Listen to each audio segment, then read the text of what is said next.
los niños mientras van a sus clases.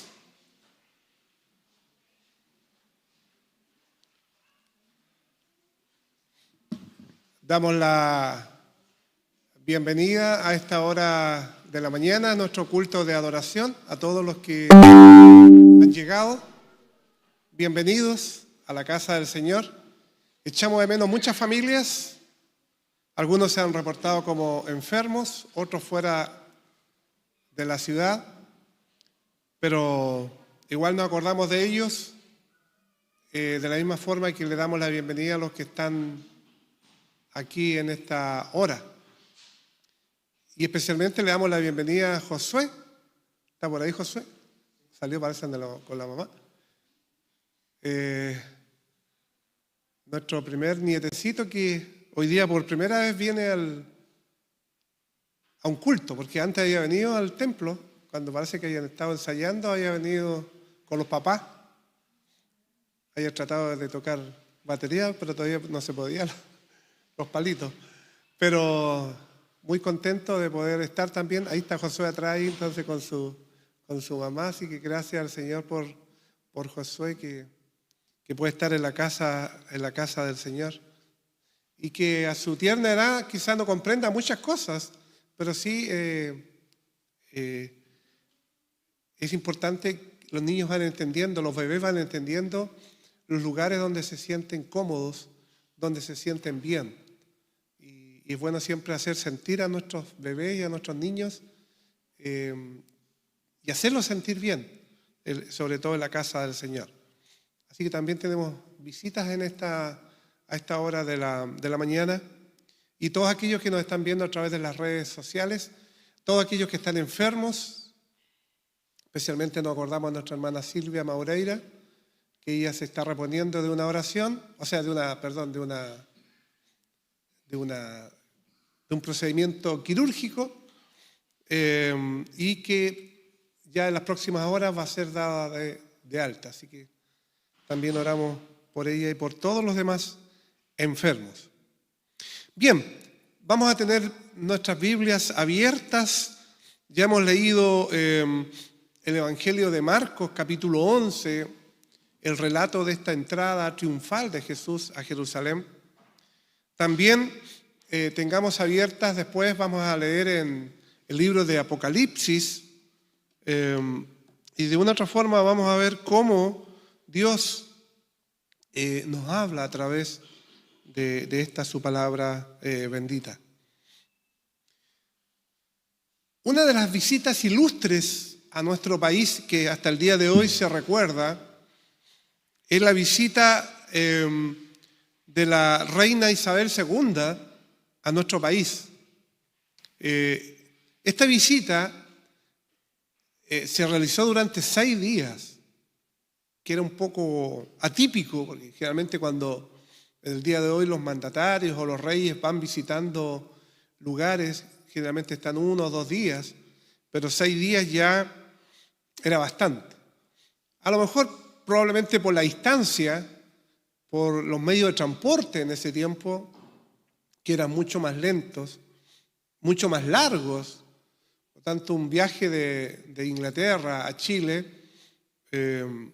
hoy día probablemente ocupe 9, 10, 11 horas, pero en esos tiempos seguramente era el doble o el triple. Y en el año 1968 nos relatan, algunos estábamos pequeñitos, de que esa visita de la reina significó estar en Santiago, en Pucón y en Valparaíso. El otro día entrevistaban a algunas personas que estuvieron presentes en esa visita y mencionaban algunas anécdotas, algunas historias bien particulares de esa visita de una reina a nuestro país. No siempre un rey o una reina visita nuestro país. Estamos muy apartados, muy alejados del mundo. Por lo tanto, fue un honor que hasta el día de hoy se recuerda. Pero ¿por qué lo cito? Porque también una de las características particulares que se tiene cuando un personaje importante llega a un país es que desde la bajada de la escalinata del avión se tiende una alfombra. Y generalmente es una alfombra roja. Y más de alguien pudiera pensar, bueno, es para que sus pies no se ensucien, no tengan contacto con el pavimento, con la tierra, pero en realidad después lo va a hacer igual. Sino que es una forma hasta el día de hoy de reconocimiento a una persona importante que llega a un país. Entonces cuando un rey, cuando un mandatario, cuando un presidente, cuando un personaje importante y sobresaliente visita a un país, el protocolo indica que la alfombra roja es un reconocimiento a la persona que está llegando. Por lo tanto, se recuerdan dos hechos importantes. Una es la alfombra roja y lo otro que hasta el día de hoy se recuerda constantemente es el famoso Ford Galaxy con el cual llegó o se trajo la reina para los recorridos que eran internos dentro del país o en algunas partes del país. ¿Por qué lo digo? Porque este Ford Galaxy hasta el día de hoy está en nuestro país. Ella dejó este vehículo como regalo para nuestro país. Y es así que los presidentes, cuando van en una tarea, en una misión particular, una misión especial, cuando hay cambio de mando o situaciones similares, entonces usan este Ford Galaxy hasta el día de hoy, que lo mantienen siempre impecable, y que es un recuerdo de la reina Isabel II al visitar nuestro país. Cuando Jesús entra a la ciudad de Jerusalén, también es recibido con honores, y el protocolo y cada uno de los hechos que allí se mencionan, que hemos leído ya en Marcos capítulo 11, que también están registrados en el Evangelio según San Mateo capítulo 20, también lo registra así, nos hablan de un rey entrando a una ciudad histórica como es Jerusalén. Pero hay hechos bien particulares que bien vale la pena destacar. Jesús instruye a sus discípulos para que le trajeran este pollino, que era un burrito nuevo. Es como si lo comparáramos con un caballo, sería un potrillo, una potranca. Pero no fue tomado esto al azar. No fue que a él se le haya ocurrido en el momento de querer hacerlo. Sencillamente, aquí vemos el cumplimiento de las Escrituras. Las profecías del Antiguo Testamento hablaban mucho acerca de la venida del Rey, del Mesías a este mundo, que nacería de una virgen, que su nombre sería admirable, consejero, Dios fuerte, Padre eterno, príncipe de paz, que nacería en Belén, un villorrio hasta ese momento desconocido, que sufriría el castigo, que moriría por nuestros pecados. En fin, cientos y cientos de profecías que anunciaban la venida del Mesías. Y Zacarías en el capítulo 9, versículo 9, había anunciado que justamente el rey entraría montado en un pollino.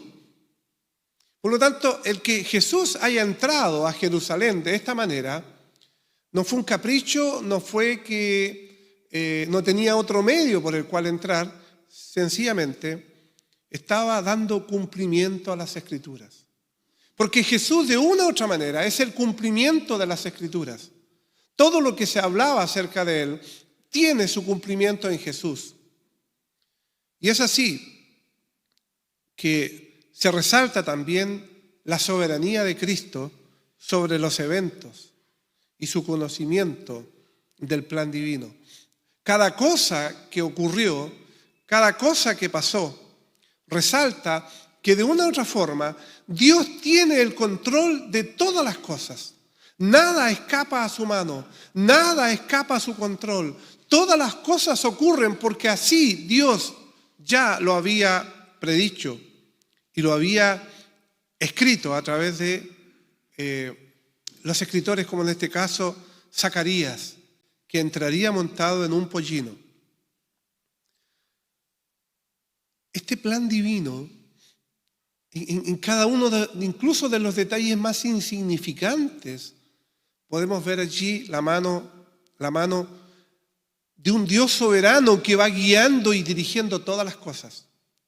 El que usted y yo estemos acá no es que se me haya ocurrido o se me haya ocurrido a mí o haya sentido el deseo sencillamente de venir. Está dentro del plan de Dios. Está dentro de lo que Dios de una u otra forma ha establecido. Que tengamos la oportunidad de escucharle, de adorarle. Y si ha existido un sentir en nuestro corazón, es porque Dios de una u otra forma ha puesto ese sentir en nuestros corazones. Todo lo que ocurre no es casualidad. Todo lo que ocurre no es una decisión personal, sencillamente, sino que está dentro de los planes de Dios. Y esto nos recuerda, queridos hermanos, que Dios tiene el control sobre todas las cosas, incluso sobre aquellos detalles aparentemente insignificantes de la vida. Porque cuando uno se detiene a pensar, cuando Jesús le dice a 2 de sus discípulos, vayan, estaban cerca de Betfagé, que era la entrada a la ciudad de Jerusalén, y tráiganme un pollino que estaba amarrado en un poste. ¿Cómo Jesús sabía que había allí un pollino? ¿Cómo sabía que allí había un burrito? Si ni siquiera habían pasado por ese lugar. Ahí tenemos también la omnisciencia de Dios, el todo conocimiento de Dios de las cosas. Dios sabía que allí había un pollino. Dios sabía que allí había un burrito. Y Dios sabía que ese burrito se lo iban a facilitar. Porque Jesús le dijo, y si alguien les pregunta, dígale que yo los mandé. Entonces, todo está bajo el control de Dios. Todo está bajo la dirección de Dios.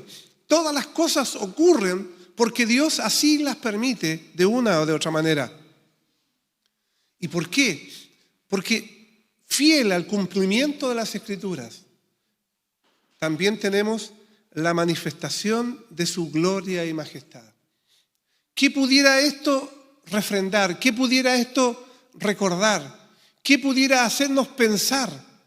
Que no tenemos que viajar a Jerusalén para cortar ramas de olivos, ramas de palmeras y ponerlas en el camino o levantarlas en son de triunfo y de victoria. Bueno, lo podemos hacer.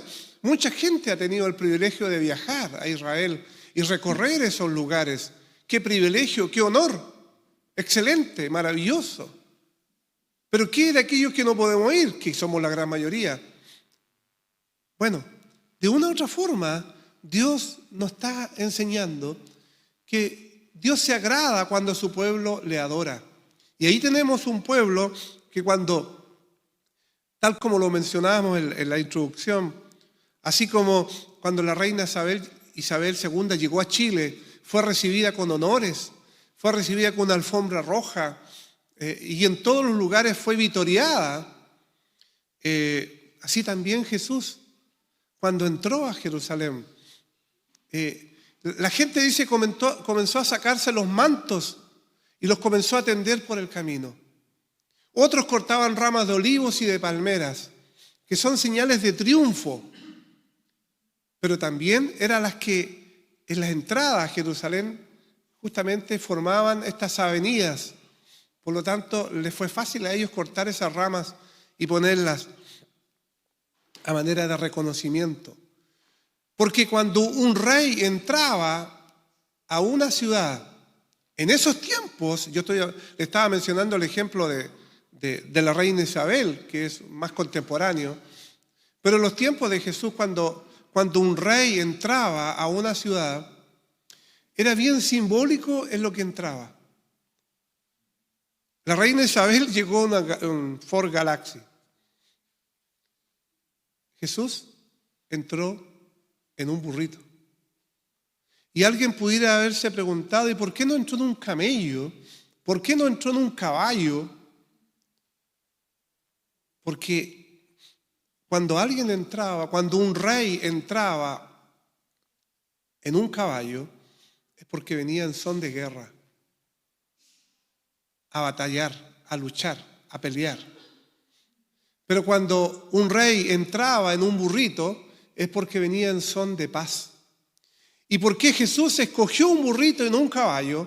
Porque Él, justamente, el mensaje del Evangelio del cual venía a entregar y compartir, era un mensaje de paz. Y eso es bien, bien significativo. Pero si esto lo miramos en que un día, cuando Cristo regrese, lo hará en gloria y majestad, y ya no en un burrito humilde, y no para que después sea muchos quizás de los que estaban ahí gritando Hosana, bendito el que viene en el nombre del Señor, quizás más de alguno de ellos al jueves siguiente gritaba, crucifícale, crucifícale. Allí, cuando Cristo regrese, y es lo que estamos esperando, lo hará, dice, con toda su gloria y majestad. Y el libro de Apocalipsis, en el capítulo 19, a partir del versículo 11, describe su venida montado, dice, en un caballo blanco. Y es significativo, ¿por qué no entró en un burrito? Porque ahora la entrada a este mundo, la venida por segunda vez a este mundo, será muy diferente a como lo hizo en su primera venida. Ya Cristo no volverá para que sea humillado, para que sea crucificado. Cristo no volverá para pagar nuestras culpas y pagar nuestros pecados, sino que ahora lo hará en un caballo blanco, que dice, los ojos del caballo blanco serán como llamas de fuego y muchas diademas sobre su cabeza. Y esta imagen de Jesús entrando majestuosamente y volviendo majestuosamente con gloria y poder, nos revela la majestuosidad, nos revela la autoridad absoluta de Cristo sobre todas las cosas. La soberanía, el control de todas las cosas. Dios es soberano y Dios controla todas las cosas.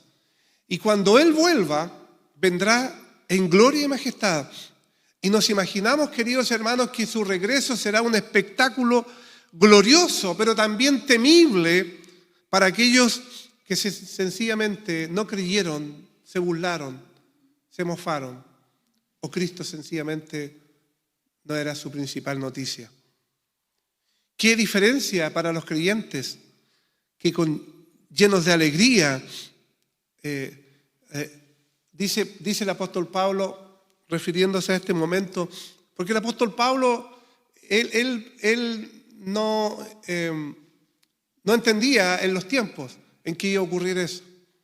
Por lo tanto, cuando la Biblia se refiere al fin de los tiempos, comienza a través de los tiempos de los apóstoles.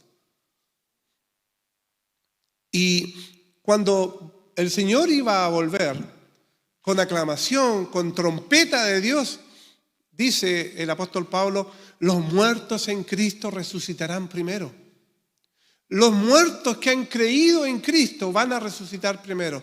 Los muertos, aquellos que de otra forma murió y les salvó, resucitarán primero. Y dice el apóstol Pablo, luego los que quedemos, los que estemos vivos, iremos para estar con el Señor. Y luego de eso, la iglesia triunfante, con todos los creyentes a través de todos los tiempos, junto al Señor, regresará aquí a la tierra. Y allí acontecerá algo muy potente, de mucho temor para los incrédulos, el juicio final. Por eso, queridos hermanos, cuando recordamos Marcos capítulo 11, cuando recordamos Mateo capítulo 20, no dejamos de mirar también que un día Cristo volverá majestuosamente, con poder, con gloria a este mundo. Y tendremos la oportunidad, si es que estamos vivos, de poder aclamarlo y recibirlo. Y dice, y todo ojo lo verá, todo ojo le verá. Hoy día, si imagínense ustedes, con toda la tecnología, el ser humano es capaz de poder ver todo en vivo y en directo. Imagínense ustedes cuando Cristo vuelva por segunda vez. Todo el mundo le verá. Todo el mundo, todo ojo, dice, lo verá. Y será un momento muy, muy especial, muy deseado.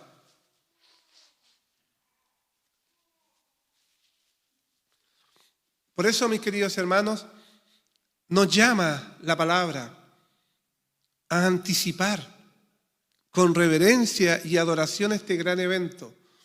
Por eso cuando nos acercamos al templo a adorar el nombre del Señor, entonces es de una u otra forma, es que nos estamos preparando para cuando llegue ese momento. Como un niño en la escuela me preguntaba, profesor, pero ¿vamos a estar todos los días cantando y adorando al Señor? ¿Es lo único que vamos a hacer? Como que si eso finalmente nos fuera a cansar y nos fuera a aburrir. Pero sin lugar a dudas que tener instancias de adorar al Señor, de cantar al Señor, de estar con el Señor allí, de conocer más del Señor y le vamos a ver ahí, cara a cara. Eso nos va a producir una tremenda alegría, un tremendo gozo. Y de una u otra forma, queridos hermanos, estas son instancias donde anticipamos esta instancia de adoración, de reverencia a este gran evento, donde de una u otra forma preparamos nuestros corazones para encontrarnos con Él cara a cara. Por eso, también la palabra nos llama a vivir con esperanza y preparación. El saber de que todo está bajo las manos de Dios y que si Cristo entró triunfante a Jerusalén montado en un burrito, cada detalle, cada cosa que ocurrió es porque estaba profetizada, es porque estaba dentro de los planes de Dios, porque estaba dentro de los propósitos de Dios.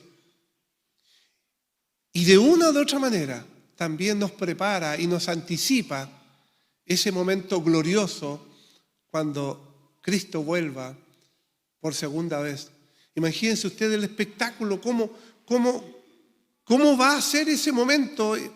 Es inimaginable, sin lugar a dudas que va a ser que nuestra mente no va a poder hoy día graficar y ni aún el mejor cineasta va a poder ilustrar ese momento glorioso. Por eso la promesa del Cristo que regresaría no solo nos debe maravillar, no solo nos debe sorprender, sino también debe transformar nuestras vidas.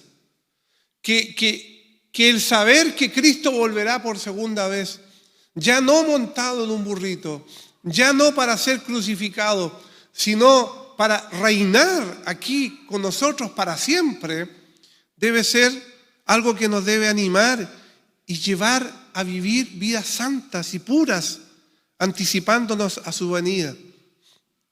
El apóstol Juan, en su primera carta, en el capítulo 3, versículos 2 y 3 dice: amados, ahora somos hijos de Dios y aún no se ha manifestado lo que hemos de ser.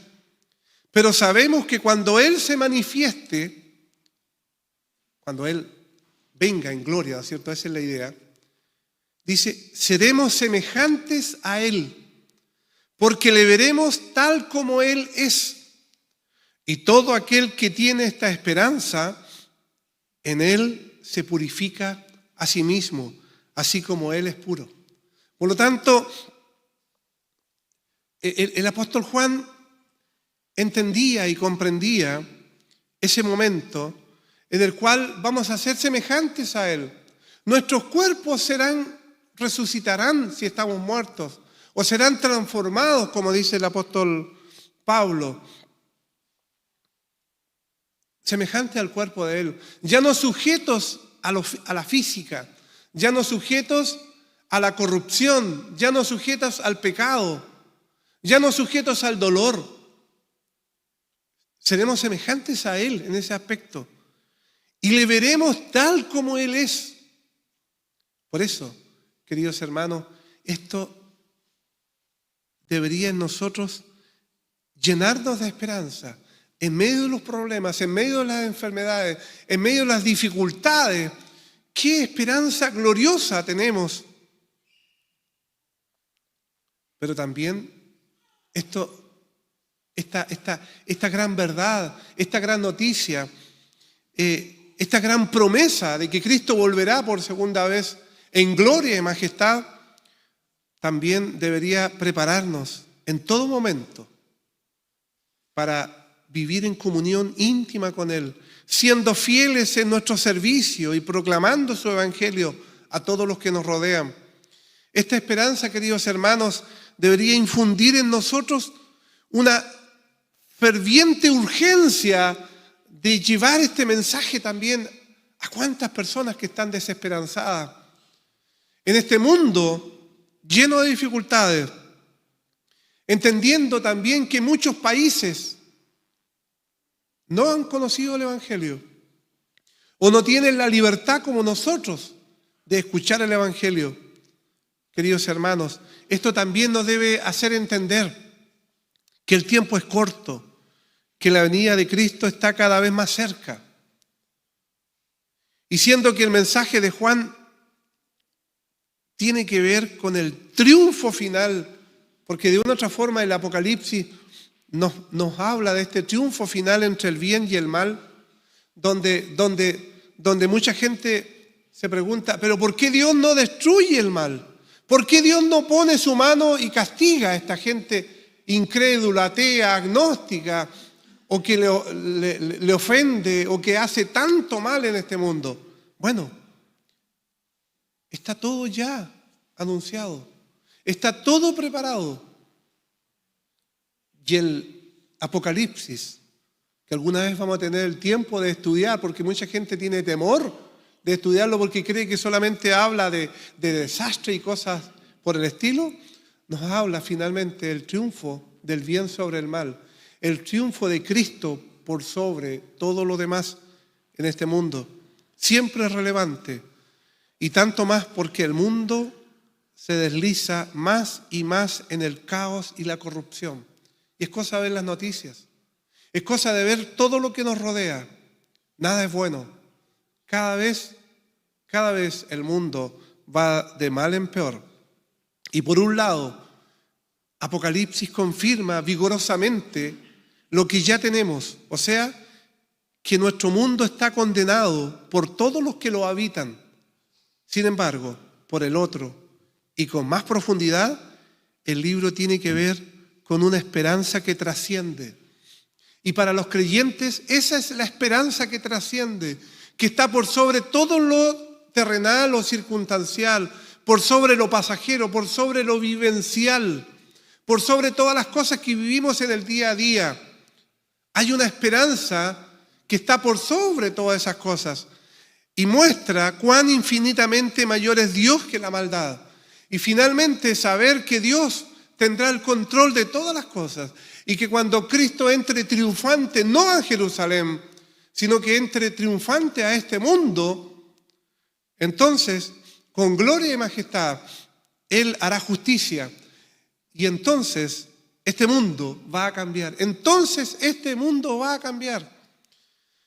Pero al brindar una visión de la nueva creación que pronto ha de manifestarse, también Apocalipsis nos acerca a nuestra bendita esperanza en Cristo. Porque así como mirábamos al inicio el Edén como un lugar maravilloso y sorprendente, lleno de amor, lleno de paz, lleno de Dios, eso no va a ser nada comparado al mundo que Dios tiene preparado para el final de los tiempos, donde Él va a reinar y donde vamos a estar con Él para siempre.